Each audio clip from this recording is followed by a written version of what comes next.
My name is Norm Volsky, your host, and this is the Digital Health Heavyweights podcast. Thanks, Norm. It's an honor to be here, and it's been fun to work with you over the years.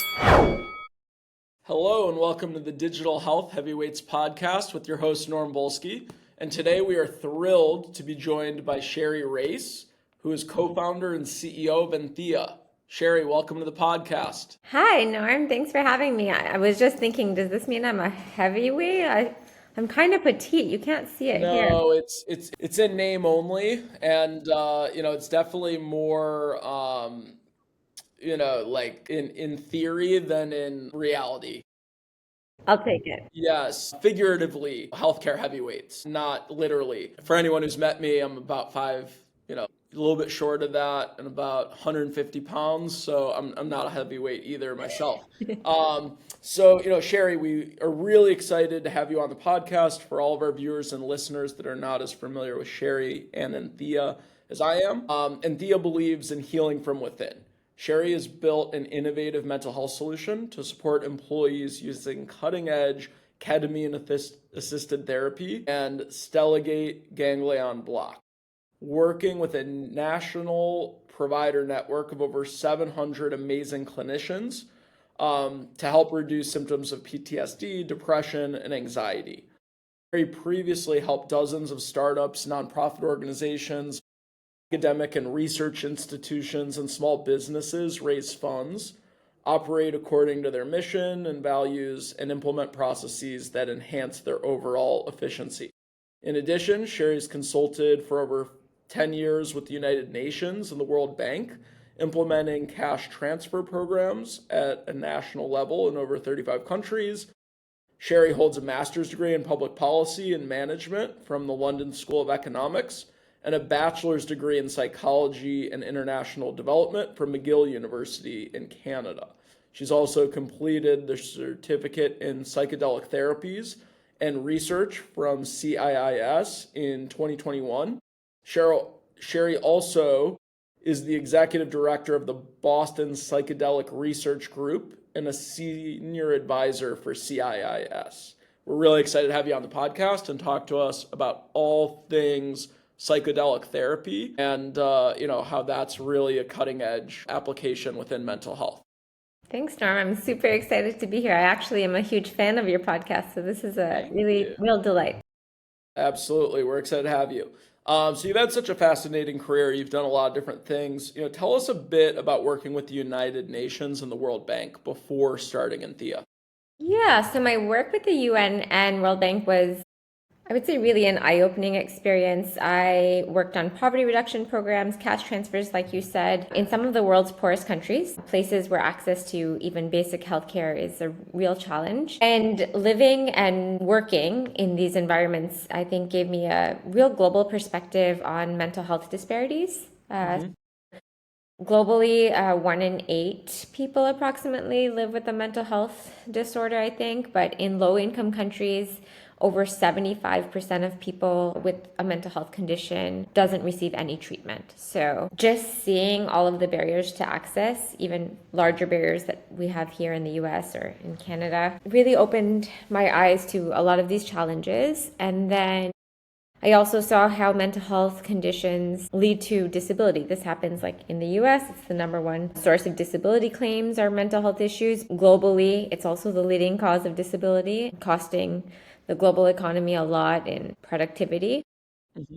Also, I think the fourth leading cause of death. But for me, when I was doing that work, it was really clear that if we don't address mental health, we're ignoring one of the biggest public health crises in our time.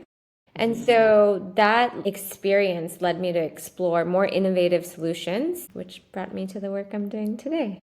Yeah, so walk me through what inspired you to found Enthea. Yeah, so one, I was doing the work I mentioned, consulting with the UN and the World Bank, and I was seeing the effects of this global mental health crisis. And I started to look into solutions because, like many people, I don't like recognizing a problem and not trying to come up with a solution. And that's when You're a I saw. solver, you're a fixer by personality. I am one as well. Sometimes it gets me in trouble with my wife when, we're talking and I try to fix the issue. Everything. She's like, I just want you to listen. I'm like, well, I'm not as good at that. I need to always help help find the solution. So I'm trying to get a little bit more better listener and patient on that side of the house. We share that trait. Yeah, definitely my mind goes to trying to fix. And so I just saw that existing treatments weren't working well enough. And I'm really glad that SSRIs are out there and talk therapy is out there, and it's becoming more normal and accepted in society to say you have a therapist. But the data tells us that these traditional methods are, one, not effective for most people. So up to 60% of people are actually treatment resistant. They come with high barriers of access. They take a long time to work. Even talk therapy, the people that do say it helps them, and that's about 50% of people that do talk therapy say it helps them significantly, which is great. It takes 15 to 20 sessions. And often, especially on the pharmaceutical side of things, the data tells us that we're not getting to the root cause when we're using pharmaceuticals to deal with mental health issues. So we are managing symptoms or masking symptoms, often at the cost of side effects. So in our industry, we analyze claims data and we see, okay, people after being on SSRIs might then need a sleep medication or might need something for the appetite or might need, they'll then need other drugs to deal with the side effects of the SSRIs. Sorry, this is a long answer to your question. No, this is great. No, I'm trying to learn as much as I can. Yeah, so I started seeing, this problem, and I was like, okay, this is not good. Like my fixer brain was like, what am I supposed to recommend? Like here I was working in low income countries, sort of having the ear of senior ranking political officials. They might listen to me if I could suggest a solution.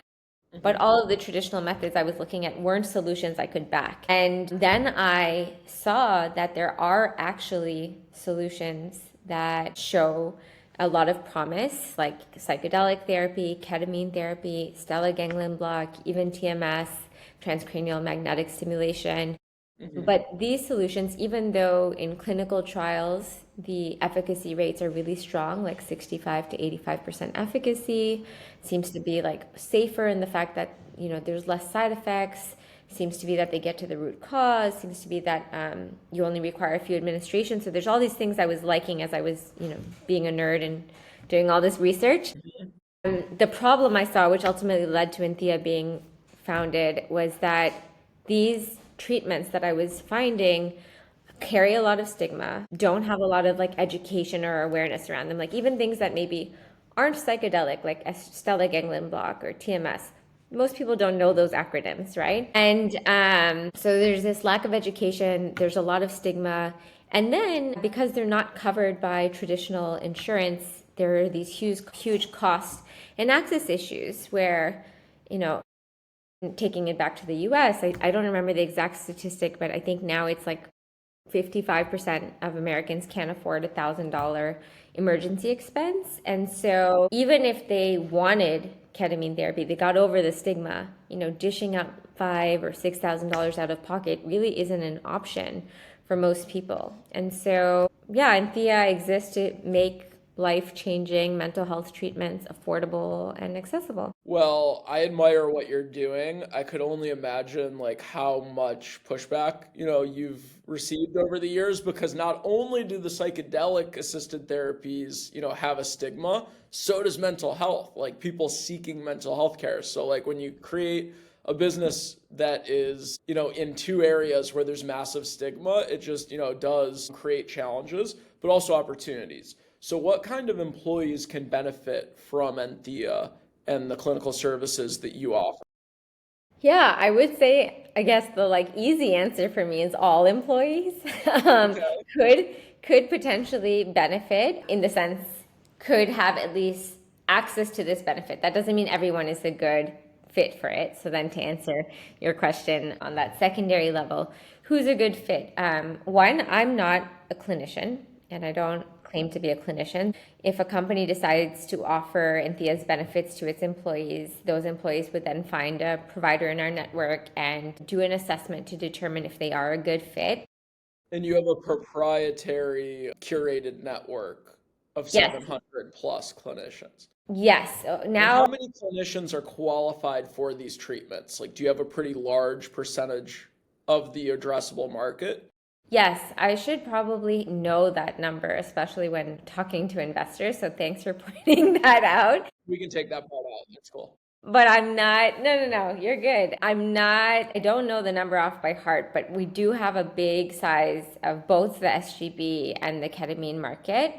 We do also take our time in selecting the right clinicians that we believe meet the gold standard of having the right training and the right experience and the right protocols in place. So it's actually not that we take all clinicians into our network, but going back to the original question, so people could be a good candidate, again, not a clinician, but if they have PTSD or treatment-resistant depression, or even not just treatment-resistant depression, but depression or social adjustment disorder, anxiety. And I think a really important one to touch on is substance abuse disorders. People often think that ketamine isn't effective for substance abuse, for example. There's a really good study out of the University of Exeter that showed 86% alcohol abstinence at 1 year follow-up after ketamine therapies. There's a wide variety of good indications. Yeah, I find it just incredibly interesting that, some controlled substances like alcohol and tobacco and, some other things that are more acceptable socially are so bad for someone's health. And then even though amazing clinical evidence around psychedelics and ketamine and some of these other things, when, taken under clinical supervision and not doing Are it so safe. recreationally and like, trying to figure out doses, that, achieve the result, without abusing it. But like the data shows that like psychedelics and, things that are more natural, are a hell of a lot more healthy than, some of the things that are legal but are regulated and have lobbyists and, have a lot of deep pockets, to keep those businesses thriving and accessible to consumers. I just think, it's a good example of perverse incentives, excuse me, Yeah. in this country. So what inspires you about the mission of Enthea? Like what have you seen in terms of clinical outcomes that just, gets you out of bed in the morning, Monday through Friday, because what you're doing is great work? Well, what gets me out like excited when I wake up in the morning now are actually the outcomes we've seen from our own members, which are mind-blowing. So we've seen an 86% reduction in PTSD, 65% reduction in depression, 67% reduction in anxiety. We've seen 80% of patients stop using antidepressants after treatment, even at months and months after at follow-up. So I would say just the idea of changing lives and the impact we're making is kind of what keeps me up. And then, beyond that, I guess what drives me is seeing hope return to people who have felt hopeless for so long. I mean, I said a bunch of statistics, but what that really, really says in one word is hope. Like really giving hope to people that have felt very hopeless. Sometimes we're working with people who have tried 10 or more than 10 medication, years of therapies, nothing has worked, and they found this. Actually, the call I had today, right before recording this podcast with you, was from someone who reached out to me, scheduled a call with me. To be honest, I wasn't sure what the call was about, and she wanted to tell me that she received ketamine therapy through one of our customers, and it was transformative for her. And so that kind of thing definitely keeps me motivated and And inspires keeps me. bringing a smile to your face, which Yeah, is yeah, great. I'm definitely lighting up. Yeah, definitely that. I couldn't think of something that, would be, more of a point of pride than that, for you. And yeah, like, personally, like I think a lot of us have dealt with anxiety and depression and, certain traumas in our lives. And when you're in that like headspace and you are feeling depressed or anxious or, some of these things, you do feel like, hey, is this ever going to change? Like, am I ever going to feel like I did before? Is this how I'm going to feel the rest of my life? And it can be very hopeless. So I totally, resonate with some of those patient stories, that you've heard from patients, which is tremendous. Walk us through what ketamine therapy is for those in our audience who are not familiar. Yeah. What's the patient experience? Yeah, so ketamine is a very well researched anesthetic that has been FDA approved as an anesthetic for over 50 years, probably maybe even over 60. It's on the World Health Organization's list of essential medicines. It's in almost every hospital and ambulance globally, so not just in the US. And we use it even in like higher doses than we use for ketamine therapy as an anesthetic and even in children. And I say that because that use case tells us, we've been looking at it for years, we know that it's safe even in higher doses. And so as a form of treatment for mental health, we use it in much lower doses. It has very rapid acting antidepressant properties. And unlike SSRIs, which work by increasing serotonin levels gradually, ketamine stimulates new neural connections in our brain.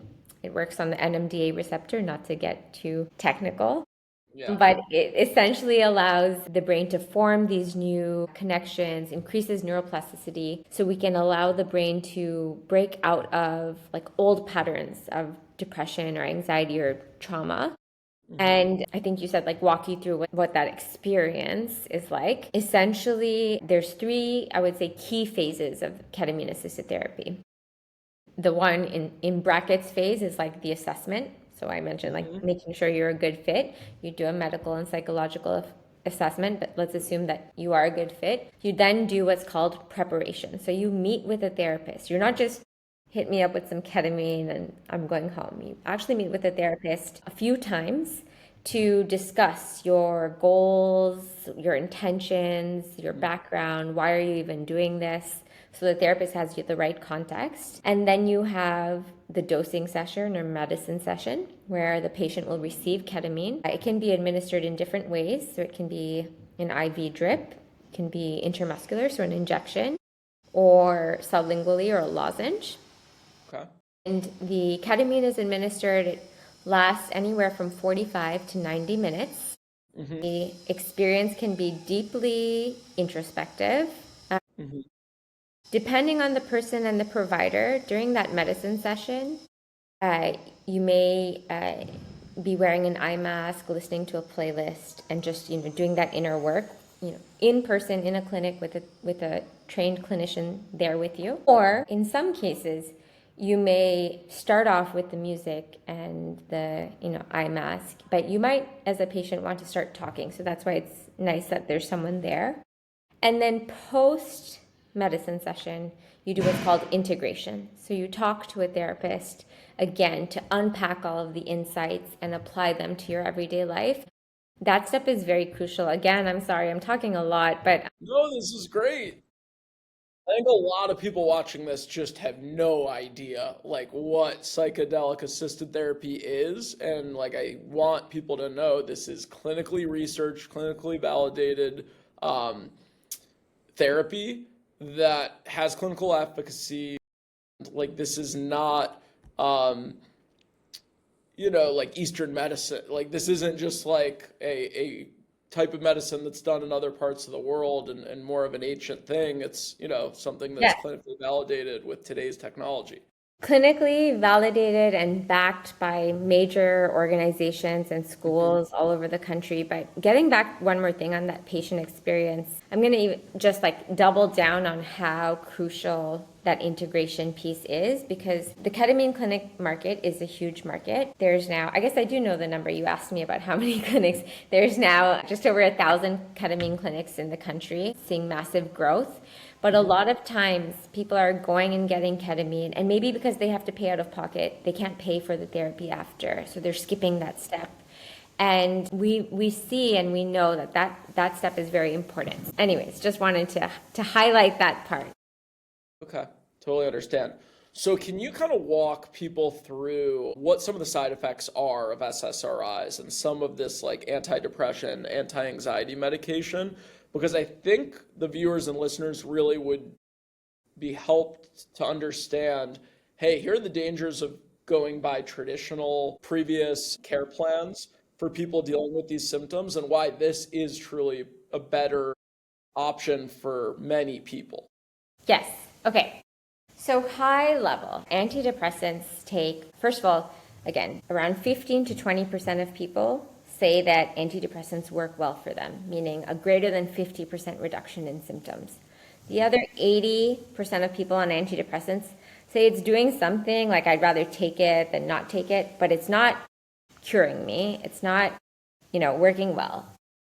57% of people that are on SSRIs have moderate to severe side effects like excessive weight gain, sexual dysfunction, emotional numbness. Some studies show it leads to psychosis, suicidal ideation. So you're taking antidepressants and then you might feel suicidal, brain fog. And so those are some pretty nasty side effects. Very. And then the other thing is that talking to people, I can cite a lot more statistics. It's one of my favorite things to do, but talking to people to kind of bring this to a human level, you rarely ever hear someone say, I was on this SSRI and I was cured. I took this SSRI for 2 years and now I never have to take it again. That's No, you not got to take it for life in most cases, and you have to go in larger and larger quantities over play with time because your doses. body gets, a tolerance for it. So like over time, you got to keep upping and upping the dose to get the same effects.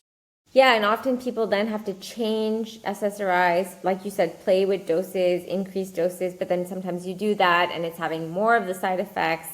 And so, yeah, I think I answered your question. Yeah, no, that's tremendous. So how often does someone go through psychedelic assisted therapy and then never need to take a medication again? Yeah, so when you say psychedelics, there are different psychedelics out there. So maybe Yes. I can walk the audience through Please that. do. Please do. So the word psychedelics means mind manifesting. Many things could be considered a psychedelic, but traditional psychedelics work on the 5-HT2A receptor in the brain. Again, not to get too clinical. For me, what it means when I think about a psychedelic is it leads to this altered state of consciousness and increased neuroplasticity in the brain. I think, among scientists, there's sometimes like, is this a psychedelic or is this a psychedelic? But everyone sort of agrees on those 2 points. And the traditional psychedelics are psilocybin mushrooms, commonly known as mushrooms, MDMA, also known as ecstasy, and then LSD, also known as acid. So those are your traditional psychedelics. There are others, like there's ayahuasca, there's, peyote, there's mescaline, there's all these other things, but those are your traditional And I psychedelics. just want to chime in, specifically around the second one you mentioned. What was the second MDMA? one? Yeah, MDMA. Yeah. So again, I think a point of education for the group is MDMA is, if I'm not mistaken, like a chemical Yes, component that is pure and doesn't have any additives. correct. Street ecstasy It's different. might have some of those components, but also could have like methamphetamine or, laced with fentanyl or cocaine in it and like other like mixes. So again, a scientifically created MDMA safe in certain quantities with supervision, but like when, calling MDMA ecstasy, like some Different. ecstasy like has a lot of other things in it, kind of like a McDonald's hamburger is not all beef. That's a great example. I'm going to use the hamburger example from now on. I love it. Thank you. Yeah. So those There's a psychedelics, difference between clinical MDMA and like street ecstasy. Like those are not the same things. And like anyone trying to buy something like on the black market to try to do this themselves, like that could be very dangerous. And we do not recommend. correct, we do not. And so those are your main psychedelics. None of those are FDA approved, right? But they do all have breakthrough status by the FDA. MDMA is being looked at for PTSD. Psilocybin is being looked at for depression. LSD is being looked at for anxiety. So there are trials in place, and hopefully we'll see these things being approved. But in other countries, Australia has approved MDMA and psilocybin for medical use. Canada has some once-off cases where they're allowing it. So we're seeing progress.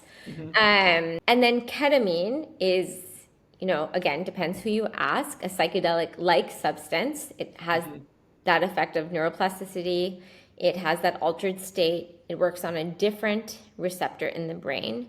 But all of these have this same protocol of preparation, medicine, integration, very few side effects in a clinical setting, very safe in a clinical setting, and lasting change. And so you asked, how many people or how often do people take these things and then they get off of their antidepressants? It really depends on the drug and the trial that you look at.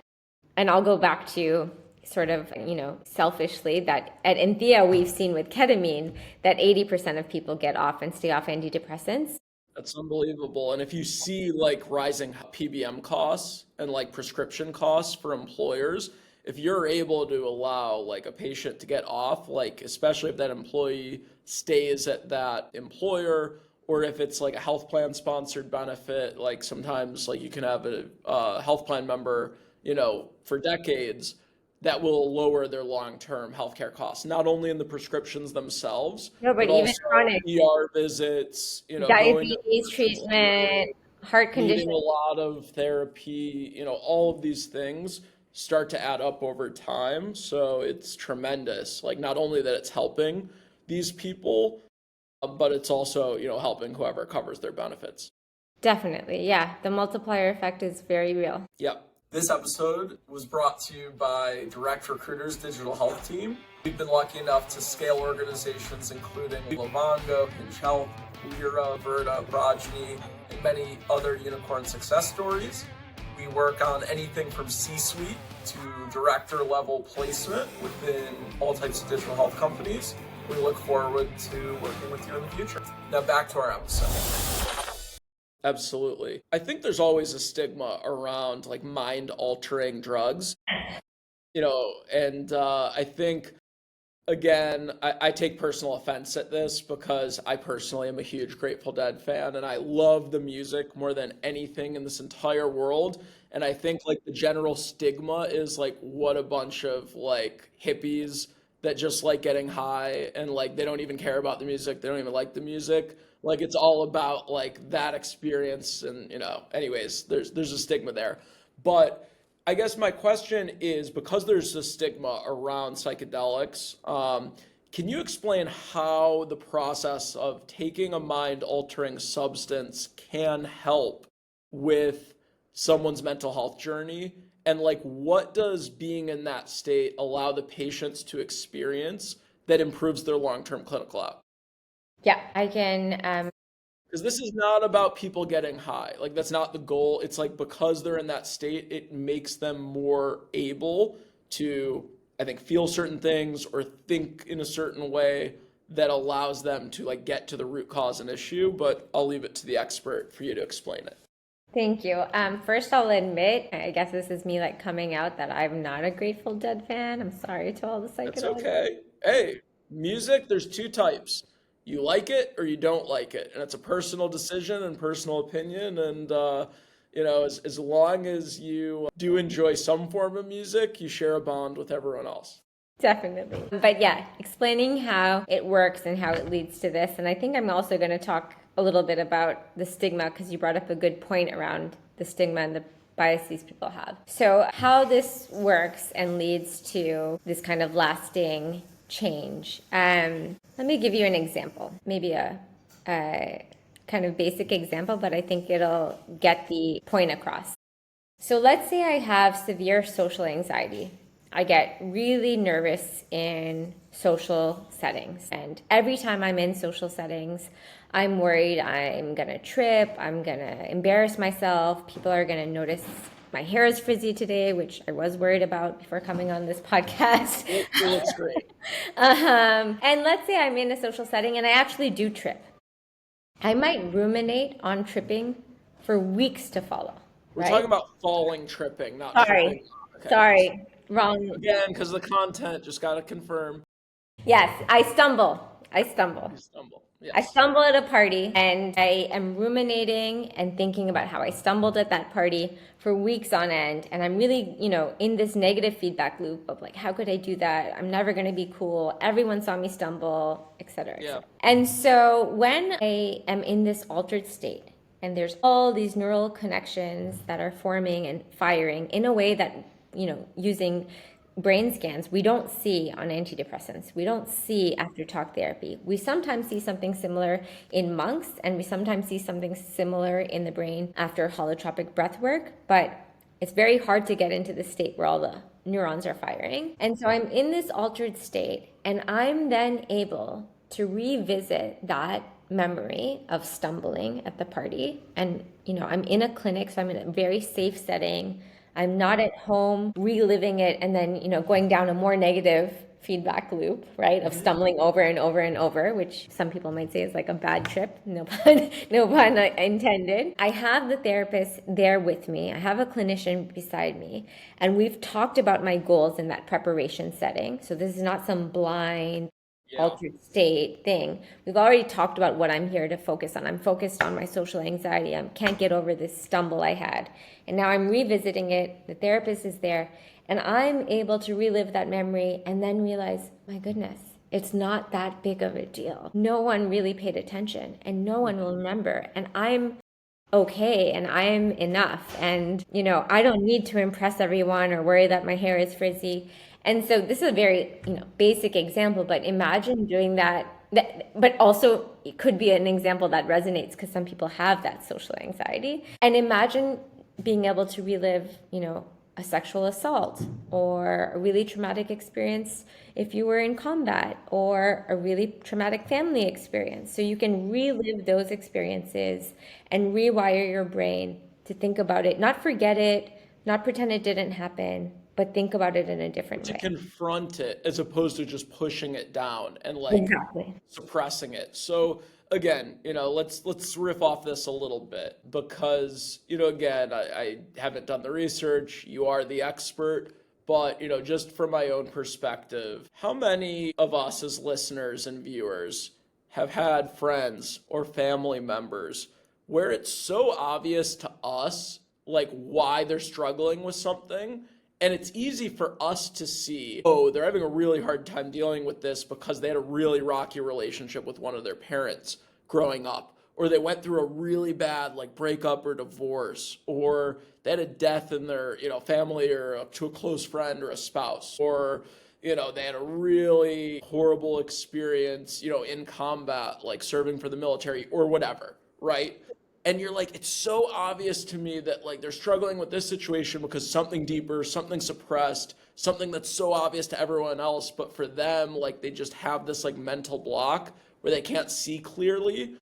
When taking psychedelics, sometimes it just kind of washes away a lot of your biases, a lot of just how your anxious, nervous, depressed brain thinks, and it just kind of washes away and allows sometimes clarity and people to see clearly, where they're like, oh my God, if I don't confront something that's happened to me years ago, I'm going to continue to have issues whenever something similar pops up, and it will remanifest unless I finally confront this issue, whether it be internal, external, personal relationship, how you think about yourself and your own self-esteem, all of that. Am I getting on the right track a little bit? Is this something that people within your patient population have experienced in, oh my God, I've been going to therapy for a decade plus, and in a couple of sessions in this, ketamine assisted therapy, I was able to process and confront things that I haven't been able to process and confront in over a decade. So I think you might be the expert, and you're tricking us all. I doubt that. Because everything you're saying, you touched on some really important points. One, there's this idea in the psychedelic space that is commonly talked about lifting the veil, where we're saying that, it's kind of the metaphorical description of how psychedelic experiences lift these aspects of the mind, dissolve our ego, and provide a deeper understanding of existence. So that's, you hit the nail. I'm very bad at idiomatic expressions. You hit the nail on the head. Is that the expression? Okay. So people definitely report that psychedelics remove filters from the brain, allow them to see more clearly. The person that co-coined the term psychedelics, Aldous Huxley, the author who wrote The Doors of Perception. Even in his book from many decades ago, he talked about the brain. I might be misquoting, but he talks about like it reduces the valve of consciousness. So, you're opening this valve. And Was then he this the chemist that created LSD and was like a Harvard professor? No, LSD was in Switzerland, but Okay. Aldous Huxley was a great author, so he sort of brought these concepts into mainstream. But the other thing, aside from lifting the veil, which we haven't talked about, which people report a lot in their testimonials. It's not as talked about in clinical data. It's there. You can find studies on it, but it's a little bit difficult for us to explain scientifically. It's this ego death, the feeling that one's personal ego dissolves in a psychedelic experience, leading to like this sense of unity and connectedness. And you haven't asked me this question, but one, if you were to ask me what I'm excited about in the future Please. of psychedelics, one area is, right now Enthea and research is, predominantly focused on clinical applications, which are great, and how to help people who are really suffering with depression and anxiety and PTSD. But some new frontiers are, how does this help us as humans connect more or elevate ourselves spiritually? So there's that spiritual awakening as well. And then finally, sorry again, Norm, for these very long answers, Great. to geek out a little bit on the science because you really talked about these topics the way you described it. I forgot to say that psychedelics act, I mentioned neuroplasticity and altered state, but they disrupt the default mode network. And that default mode network is what's responsible for rumination. And so with people with depression and anxiety, there's too much activity in the default mode network. We need it. Like we need to ruminate. We need to be able to reflect. But psychedelics help reduce the activity in the default mode network when it's active, too active. Yeah, I'll use just one last example to hopefully tie a bow on this. Maybe you've had a friend or personally even, that like had a lot of issues with like relationships. And you as their friend can see that it's a defense mechanism. Like they were maybe like felt and had an abandonment issue as a child with like a family member. Yeah. And then their way of not getting hurt again and to protect themselves is to not fully like love someone and like, kind of like almost predetermine the result where it's like, if I don't treat this person super good, then like I didn't really put myself out there and I didn't really try. And then that way, like I didn't really feel rejection like when like the relationship didn't work out because, and it's like for anyone else to the outside, it's like, oh my God, it's so obvious. Like although they have this like very tough exterior, it's all like kind of a front for someone who's emotionally like fragile and broken inside. And it's like you're doing the exact opposite of what you need to do. Like if you want to feel love and you want to be loved, you have to give that out and not like Yeah. create barriers for yourself and not to like mistreat people because that's your way of kind of protecting yourself in a way, like whatever it may be. I know this is a very extreme example, but like I just want to remind people like there's so many situations where you'll have someone you care about and you see like, oh, they just they care too much about what other people think, or they, really don't, put their best foot forward in relationships or whatever it is. And for you, it's like, oh, it's such an easy fix. And if they would just listen to me, but like they have to like accept it and like honestly, have that therapy session internally with themselves and like let go of some things, that are sometimes defense mechanisms or whatever it may be. So again, like that's what, again, psychedelic assisted therapy from all the research I've done is like what it can enable and to speed up the process of like self-realization. Totally. And we definitely, again, going back to testimonials, the most common one is also this was like 10 years of therapy in one session. Not that it's a shortcut, but it's everything you said, like that, getting to the root cause and lifting the veil. And one more thing I will add for Please. people that are listening, because you pointed to this example, which we can all relate to. We all know someone, probably we all know multiple people, to be honest, who we can see what they're struggling with, but they don't see it themselves. There's also that other case that for the people that are listening that are struggling with this, where Actually, no one can tell. You're killing it. You're doing Really? well at work. You're supportive in your family. You're being a good parent or sibling. You're crushing it at work. You're hitting all the KPIs. And by all, objective measures, you're doing well. And it seems like you have healthy relationships, but you might be like really feeling like you're dying inside. And so I just wanted to say to people that also feel that, like, who are listening to this and be like, oh yeah, I'm fine because I'm like, doing great. But like, they might resonate with like, if they're paying attention to that voice in their head that they keep numbing out, they're actually not doing fine. And this is something that can provide a lot of relief to those people too. That's a great point. Again, my own biases and like Yeah. my view, I'm Live like, the oh, experience. there's certain situations where you can tell someone's suffering.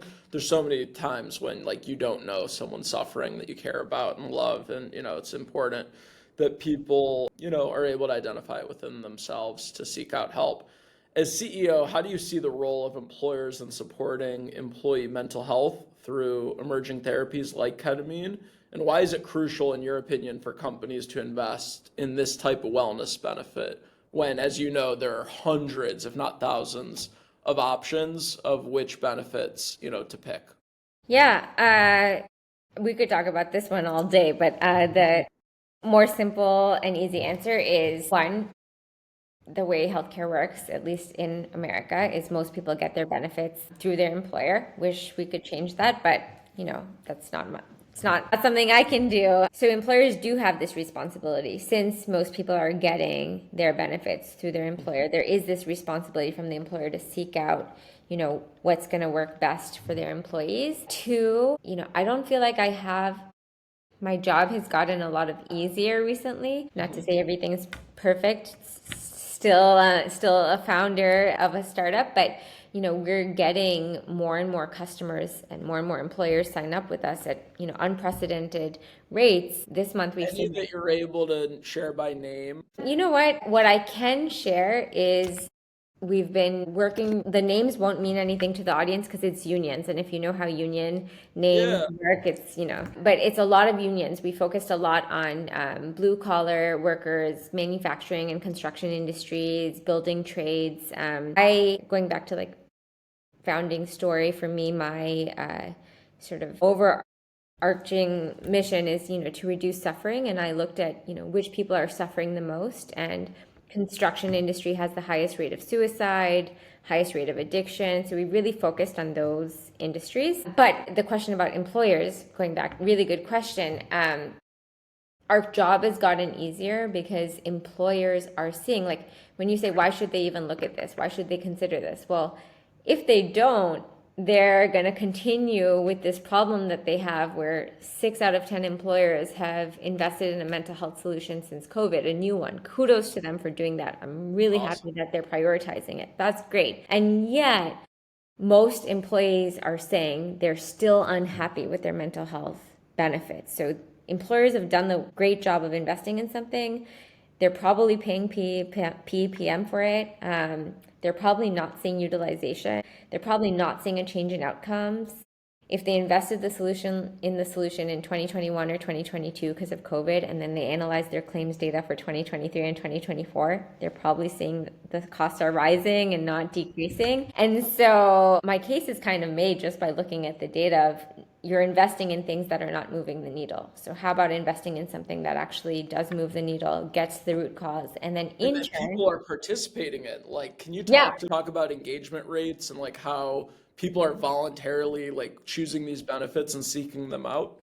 Yeah, so utilization is low if I give you the number. So we see typically 4 to 7% utilization. Yeah, but industry average is 2 to 3%, so you're significantly above the average. And this is something that we don't believe is for everyone in that moment, right? It takes some time to be like, okay, I'm ready to try ketamine therapy. And what we're seeing is our utilization rates stay consistent year over year. So we're helping people in year one, they get better. Probably they tell their colleagues how much it helped them. So in year two, new people are like, I want to try that. And then in year three, new people are saying they want to try that, which is really, really great. And then in turn, companies we'll talk about, improved retention, lower absenteeism, better productivity, better engagement among the teams, because people are actually feeling better and showing up happier and whole and healthy, which I think every employer wants. So they can save money and they can have better outcomes at work. That's great. And walk us through like how Enthea works to improve employee productivity and overall well-being. Yeah. So by honestly just addressing these root causes of the various conditions that are affecting productivity, like people that have depression are 35% less productive at work. Mental health is 60% of missed work days at work are due to mental health. For Gen Zers and millennials last year, that was the number one reason people left work. If you add up all of the costs of mental health on, healthcare spend, productivity, absenteeism, and retention, for every 100 employees, it's about 150 grand a year. And so by actually doing something that addresses the root cause, shows real outcomes, like I don't know anything else that can say they've done an 86% reduction in PTSD symptoms in the people they've treated. And so I think that's how we're really, it's very simple. It's not like some magic, complicated, like this solution and then this app and then this and then this. It's like, no, we just want to treat people's trauma and then heal them. That's it. Well, you've done an incredible job of explaining how this works. And I think, I've educated people really, really well, and you spoke super elegantly about it. I guess the only thing that I think, if someone's listening and they're super skeptical, they're going to wonder is you said something about like people who go through these therapies end up, it helps their addiction to other substances. And this Yeah. might sound counterintuitive. They might say, well, if they're addicted to alcohol or they're addicted to opioids or addicted to amphetamines or whatever it may be, the addictive substances, how does giving them more drugs help? Yeah. It's usually like what a very simple conclusion could be. Yeah. I know the answer, and I want to hear you eloquently share the thought process behind the therapy and explain like how that works with like the psychology and the chemistry of someone's mind. Right. Okay. So if we think about addiction and we think about what's happening in the brain of someone who's addicted, it's a reward And response. what caused them to even try that substance Yeah. in the first place. Yes. Yes. So one, chemically in the brain, we're dealing with dopamine and this release of this really great feeling after we've had our fix of whatever it is. For me, it's sugar, to be honest, that I'm still working on. And interestingly, many people who have done psilocybin therapy as a not direct, like they were treating their depression or they were treating their depression, but they'll say, I've been eating healthy ever since my psilocybin therapy. That's an interesting effect. But going back to it works on Also, when you're depressed or anxious, you're more likely to go to comfort foods that tend to be fattier, savory, yeah, sweet, packaged, processed garbage. the things that release like more dopamine in our brain, right? But Correct. what's the underlying thing of the addiction? And it's not the case for everyone, but there's a huge comorbidity of depression and addiction, trauma, PTSD and addiction, anxiety and addiction. So usually there's this underlying mental health condition that is happening in addition to the addiction issue. It's very rare that's like, I'm perfectly healthy, happy, not depressed, not anxious, no trauma in my life, but I'm just like addicted to alcohol. That's not generally the case. So you're usually dealing with these two things. And what is so crazy to me is that like people get off of a long, hard day's work and they're like, oh, I'm so stressed. So I need a cigarette. It's like, no, that makes you more stressed. Oh, I need a drink. Yeah, guess what? Like alcohol is a Good downer. depressant. It's gonna make you more depressed. Yeah, Like it's just like literally putting poison in your body and like exacerbating your issue. Although correct. like people think like, oh yeah, like you have a drink to take an edge off, smoke a cigarette to take an edge off, and you're like, oh my God. No wonder people are spiraling and that there's a mental health crisis in this country. It gives you that short-term fix, right? So like for a moment, just like I've been learning recently for my own self about glucose spikes, right? So I eat a chocolate bar and I get this glucose spike. I feel great after I eat the chocolate bar. Like it feels so good. and then I crash, and then I'm hungry again. It's like, why didn't I just have a protein bar or something like that so I wouldn't be hungry later? So in a similar, it's not exact same thing, but it's that similar thing of you do this thing that feels good for a few minutes or maybe for 30 minutes, and then you have all of these negative side effects after. And so with people who are listening who are like, well, like you said, ketamine, psychedelics for addiction, there's, we don't have enough time to discuss all of this, but there are tons of studies and so much data that's out there. One study I mentioned, ketamine and alcohol abstinence, 86% in 1 year follow-up. Tell me something else that has had people do 3 sessions of ketamine or 3 sessions of anything, right? And then at 1 year follow-up, they're heavy alcohol drinkers and now they're abstinent. There's another study on psilocybin therapy that looked at heavy smokers, people who were smoking, I think, at least a pack of cigarettes a day for several years. And after 3 or 4, I can't remember if it's 3 or 4 psilocybin sessions, 80% of them had stopped smoking even at 1 year follow-up. Like, imagine how much our healthcare system is suffering because of smoking, and imagine something that you do just a handful of times in a safe environment that could help you stop smoking. And there are studies on opioid, cocaine, heroin. There's studies on psychedelics and all of these things. It's not all ketamine, by the way. In some cases, ibogaine is really great for addiction. There's an ibogaine clinic in Mexico called Beyond that does phenomenal work to deal with addiction. And then, because we've talked about today how these medicines help with the underlying depression and anxiety and trauma, it sort of makes sense that they're helping with the addiction because they're addressing that issue. And then because you're rewiring the brain, so that whole reward system of where do I get my reward from, you're not just dealing with the trauma. You're also able in a neuroplastic state to rewire the brain to be like, I don't need to get my fix from smoking. I could maybe go for a walk. Maybe I could, and go back to why did I start smoking in the first place? It's because this happened to me. What There are happened? much more healthy Yeah. ways to de-stress Yeah. than smoking and drinking or Yes. taking narcotics. It's Yes. like take a walk, do some meditation, do some breathing exercises, Watch a cat video. work out. There's so eat really healthy. There's so many amazing things you can do. And unfortunately, we are marketed to by companies that would rather have us eat sugar, smoke nicotine and tobacco, drink alcohol, and it's unfortunate. And really, when you do take some of these psychedelic therapies, it does rewire your brain. It turns off some of the addiction receptors. Yeah. I think is, seems too good to be true, but really is scientifically proven.